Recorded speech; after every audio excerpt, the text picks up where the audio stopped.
Tudo bom, pessoas? Meu nome é Matheus, sou um colecionador de HQs e esse vício já me dominou. Sejam bem-vindos. Antes de começarmos, eu gostaria de pedir que vocês se inscrevam no canal e já deixem o like nesse vídeo também. E muito obrigado por aqueles que se inscreveram no canal. Isso me ajuda muito. Rumo aos 300 inscritos. Será que dá? E me segue no X também. O link está na descrição do vídeo, obrigado. Nesse vídeo eu trago a parte 4 de Absolute Batman. Para quem não está sabendo do que está acontecendo, eu estou contando a história desse arco inicial de Absolute Batman, que é composto por 5 partes. Aqui no canal eu já fiz a parte 1, 2 e 3. Eu vou deixar no card aqui em cima na playlist, ok? Então se você não viu, vá lá e veja, e depois venha para esse vídeo, beleza? Vamos à história. Big Mac, but they call it Le Big Mac. Le Big Mac.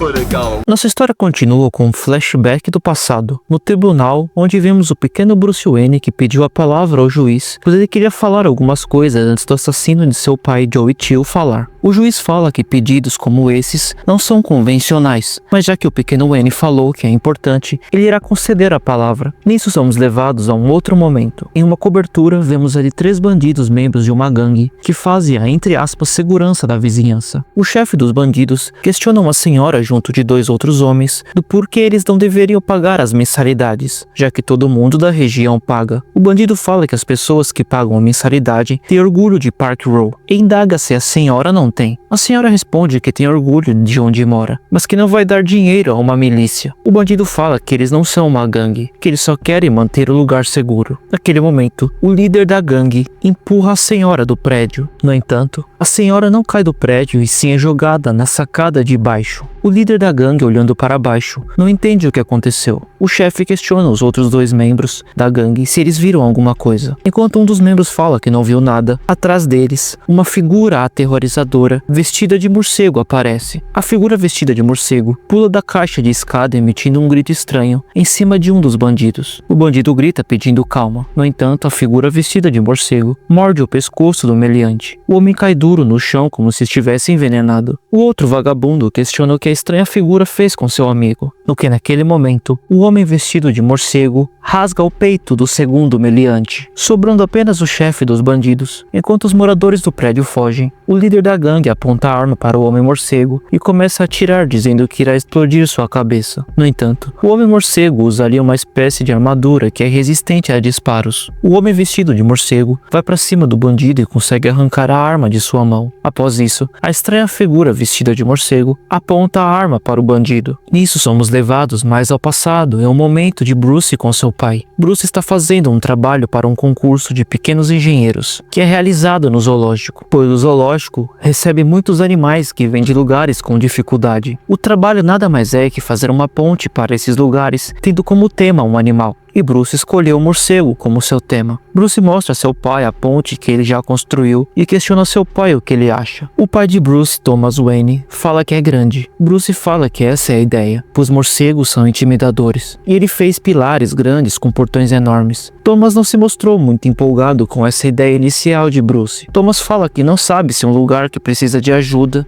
algo intimidador seria o apropriado. Bruce fala que isso fará as pessoas se sentirem seguras. Apesar de tudo, Thomas diz que Bruce está fazendo um ótimo trabalho e o deseja boa sorte. Voltamos para o homem morcego apontando a arma para a cara do marginal. Naquele momento, outros membros da gangue surgem dizendo para a figura vestida de morcego largar a arma. Naquele momento, o homem morcego se joga do prédio se pendurando em uma corda fugindo do local. Após fugir do local, vemos que a figura vestida de morcego era Bruce Wayne e vemos ele queimando seu traje. E não só isso, vemos que Bruce não estava satisfeito com a maneira que ele queria que as pessoas o vissem e nem seus adversários, e muito menos se essa é a abordagem correta a se utilizar. Bruce, além de jogar sua roupa fora, estava jogando as presas de silicone carregadas com o tranquilizante que ele usava e a própria arma. E não só isso, ele estava percebendo que usar maquiagem e ir atrás dos pequenos bandidos não iria resolver os problemas. Um bandido é pego, outro entra em seu lugar. Bruce percebe que ele deveria ser mais, pensar grande e construir sua figura, não só mentalmente, como fisicamente. Nisso vemos Bruce rastreando um contrabando de armas que vem da Flórida, através de uma empresa chamada Orange Blossom Special Special. Bruce fala que 80% das armas que chegam nas mãos dos criminosos de Gotham vêm pelos caminhões que trazem especialmente cítricos e que são administrados nos depósitos pelos mafiosos Falcone e Maroni. Enquanto Bruce observa a movimentação nos depósitos, Bruce percebe que eles não têm o menor pudor de fazer suas transações ao ar livre. Afinal, eles têm acordos com empresas e bancos importantes. Enquanto um dos caminhões carregados de armas sai do depósito dos Maroni e Falcone, algo vai atrás em seu encalço. Um carrinho de controle remoto, pintado de morcego, entra embaixo do caminhão. Dentro do caminhão, enquanto os bandidos conversam, uma figura vestida de morcego surpreende os bandidos. Um dos membros da gangue, gritando, diz para atropelar a figura vestida de morcego. Nisso, o homem morcego, com uma espécie de joystick, coloca o carrinho melhor posicionado embaixo do caminhão e, apertando um botão, o carrinho libera um macaco hidráulico que faz com que o container seja arremessado para cima, batendo no teto do túnel, fazendo com que o caminhão capote e as armas sejam jogadas na via. Um dos bandidos sai do caminhão tombado se perguntando o que aconteceu. O outro bandido fala que não sabe, mas que eles precisam sair daquele local. Antes que o bandido termine sua frase, o homem morcego acerta uma abraçada no meliante e após isso derruba os outros bandidos. E naquele momento, o Bruce percebe, talvez, que essa abordagem seja aquela que ele deva seguir dali em diante, focando nos grandes problemas. Voltamos mais ao passado. Vemos o paralelo com Bruce descobrindo a melhor maneira de representar o morcego na ponte, mostrando algumas modificações que ele fez em seu projeto a seu pai. Bruce fala que os morcegos são animais adaptáveis, que eles usam seu sistema de ecolocalização para monitorar a área e se adaptar a ela. Então Bruce fala que usou esse conceito e aplicou na ponte, deixando ela versátil, com pilares que são retráteis, o deck é rotatório, as vigas podem se estender. Thomas fica impressionado com o trabalho de Bruce. Bruce questiona se seu pai acha que é o suficiente para vencer o concurso. No entanto, Thomas diz que não sabe, mas se Bruce acha que ele deu tudo de si e acredita que colocou em essência o que faz de um morcego especial na ponte, está ótimo. Bruce questiona seu pai como saber o que uma coisa é em essência. Thomas fala que às vezes é por tentativa e erro. Thomas conta uma história que antes de Bruce nascer, ele queria ser cirurgião cardíaco, pois quando ele era pequeno, em um passeio com seu pai, em um parque de diversões no pier, o avô de Bruce, seu pai, morreu de um ataque fulminante do coração. Então essa tristeza virou seu grande objetivo, evitar que aquela péssima sensação acontecesse em outras pessoas. Thomas fala que quando ele estava prestes a se candidatar à faculdade de medicina, Bruce nasceu, e isso mudou as coisas. Após ser pai e marido, ele percebeu que o desejo que ele tinha de ser um cirurgião não era realmente o que ele queria, era apenas uma mágoa, e assim ele se descobriu como professor. Thomas fala que irá ajudar Martha no almoço. Bruce, após seu pai sair do ambiente, quebra a maquete que fez da ponte. Voltamos ao dia do julgamento de Tio e do pronunciamento de Bruce. O menino começa seu discurso. Bruce fala que sabe que Tio precisa fazer seu discurso, no entanto, ele precisa falar o que ele percebeu naquele dia e tudo o que aconteceu em sua vida. Bruce fala que naquele dia no zoológico ele estava muito feliz. Ele tinha ganhado a viagem da classe ao zoológico e estava junto de seus amigos, mas que de tudo o que estava acontecendo, a melhor parte era seu pai. Ele estava muito orgulhoso e Bruce naquele momento soube que aquilo era o ponto mais alto de felicidade que uma pessoa poderia ter e chorando, diz que ele queria viver naquele momento para sempre. Vemos ali Bruce mais velho com sua moto saindo de Gotham. Vemos Bruce lembrando das palavras de seu pai e percebendo que ele estava errado pensando na ponte e não nas pessoas. As pessoas só querem viver suas vidas e Gotham, como no exercício da ponte, foi atingida por um desastre causado por elas mesmas. As pessoas estão preocupadas, elas olham ao redor e veem tudo desmoronando, pedindo ajuda e ninguém as ajudando. A população está à mercê de forças desconhecidas que elas não têm como combater. Algumas pessoas estão bravas e outras assustadas. De volta ao tribunal, Bruce, com muita raiva olhando para o assassino de seu pai, Joe Chill, diz que Chill acabou com sua felicidade e que ele não quer escutar nada do que ele tem a dizer, que a única coisa que Chill precisa saber é que ele o odeia. Bruce se descontrola e diz que odeia Chill pra caralho. Bruce, mais velho, viajou a lugares para se autodescobrir. De volta ao passado, vemos que Bruce mudou seu conceito sobre a ponte com relação ao morcego. Bruce fala ao seu pai que em um outro momento, em um outro lugar, algo diferente seria o suficiente. Mas nesse momento, o morcego que as pessoas precisam deve ser mais. Thomas pede que seu filho explique. Bruce fala que precisa ser mais intimidador, mais adaptável, mapear longas distâncias, estar em todos os lugares. Thomas enfim questiona o que Bruce construiu. Bruce fala que está nervoso para mostrar a seu pai. Flashes do futuro mostram mostram que se tornou de fato o projeto que Bruce desenvolveu quando era pequeno. Thomas manda Bruce mostrar logo. Vemos no futuro Bruce segurando um machado, dizendo que aí está. O pequeno Bruce mostra enfim o que projetou. Uma ponte totalmente adaptável e móvel, como um quebra-cabeça, que pode ser montada por qualquer pessoa, mas com mais um recurso que é a capacidade de voar pelo fato de ser leve e dobrável, e também capaz de ser jogada de um avião. As pessoas poderiam montar sem precisar do poder público para fazer isso, podendo ser usada para a defesa e, por que não, também o ataque. Vemos mais ao futuro o Homem-Morcego em cima de um prédio olhando as pessoas mais poderosas de Gotham por uma claraboia na festa beneficente por uma Gotham melhor. Vemos que o Batman estava ali por um homem chamado Randall Powers, dono do conglomerado de caminhões que é usado pelos Maroni e Falcone. Vemos que o Homem-Morcego precisa se segurar para não quebrar a claraboia e fazer ele dançar. Em vez disso, Batman continua escutando através de uma escuta que ele colocou no piso do baile. Batman escuta a elite de Gotham que pregava estar do lado certo, que diziam se importar com as pessoas, mas que na verdade não passam de um bando de hipócritas bandidos. Mas, por mais que ninguém os ouça, o Batman pode ouvi-los, e ele irá atrás de todos eles. De volta ao projeto de Bruce, o pequeno Wayne fala que as pontes possuem até uma serra para lugares mais complicados. Bruce olha o olhar de seu pai e questiona se isso é demais. Thomas fala que demais hoje em dia seja bom. De volta a Bruce na claraboia, vemos que ele é surpreendido por um helicóptero da polícia. Por um megafone, a polícia manda o morcegão deitar no chão com as mãos na cabeça. No entanto, Batman não obedece e se joga do prédio. Enquanto o morcego pula sobre a noite de Gotham, fugindo da polícia, ele lembra das palavras que disse sobre os morcegos quando ele era pequeno, que o que faz a essência de um morcego é que ele desafia o impossível, pois o morcego é o único mamífero da Terra que voa, mostrando que qualquer coisa é possível. Vemos Bruce em um outro momento, indo até a cadeia falar com Joe Chill, o assassino de seu pai. Bruce com raiva põe a mão no vidro e questiona o que Chill tem a dizer. Nessa edição temos o ano 1 do Absolute Batman, e como ele se transformou nessa figura vestida de morcego que ronda por Gotham City e quais suas motivações para isso. Nessa edição temos um roteiro que vai e vem no tempo, na vida de Bruce Wayne, que vai desde antes da morte de seu pai, Thomas Wayne, até o pós-morte de Thomas, e também os primeiros dias de Bruce vestido como o Homem-Morcego. Vemos logo de cara Bruce no tribunal do dia em que Joe Chill, o assassino de seu pai, ia fazer um discurso perante o juiz, e Bruce, quebrando o protocolo, decide falar e mostrar todo o seu ódio a Chill. Temos um Wayne de fato amargurado pelo que aconteceu, pois ele amava seu pai, e ao contrário do nosso Bruce convencional, que muitas vezes esconde suas emoções e que até se passa por aquilo que às vezes ele não é, esse aqui não tem medo de colocar para fora suas emoções, o que ele está sentindo, que naquele momento é somente ódio. Em um outro momento da trama, vemos Bruce com seu pai, e é aqui que todo o lance desse Batman começa, um concurso de engenharia. Esse foi o estopim para todo o aparato utilizado pelo Batman mais pra frente. Bruce está conversando com seu pai sobre o trabalho do concurso que envolve uma ponte que tem que ser feita baseada em um animal, pois é um concurso que é promovido pelo zoológico, ou seja, a ponte tem que ser inspirada pelo animal escolhido. Bruce escolhe o morcego, pois segundo ele, morcegos são animais intimidadores e muito adaptáveis. No entanto, por mais que Bruce faça a ponte, Thomas, seu pai, sente que falta alguma coisa nessa ponte, algo essencial. Bruce no fim percebe que ele só estava desenvolvendo aquela ponte para ele, e não para o contexto em que a ponte iria ser inserida, ou seja, para as pessoas que iriam usar aquela ponte, que de acordo com o exercício, era um lugar bem ruim. Nisso, Bruce acaba mudando seu projeto após ouvir a história trágica de seu pai, e transformar a ponte do conceito inicial de ser algo intimidador como um morcego, mudando o conceito e abordando outra característica do morcego, que é a capacidade de se adaptar, tornando a ponte algo versátil, algo que as pessoas realmente precisem. E é legal, pois ele usa esse paralelo mais pra frente com relação quando Bruce vira o Batman, pois nos primeiros momentos da vida de Bruce como Batman, ele era algo totalmente subversivo e carnavalesco. Batman com maquiagem para amedrontar seus inimigos, dentes de silicone com sonífero. Com o passar do tempo, ele percebe que não é um cosplay de vampiro que Gotham precisa, e sim um símbolo. Bruce estava pensando nele mesmo, sobre seu próprio olhar e como deveria ser o Batman, no que na verdade ele deveria pensar no que as pessoas precisam, no que Gotham precisa naquele momento, mudando assim totalmente sua abordagem, se transformando em um morcego com anabolizante. Afinal, um morceguinho comum não seria o suficiente para a atual caótica Gotham.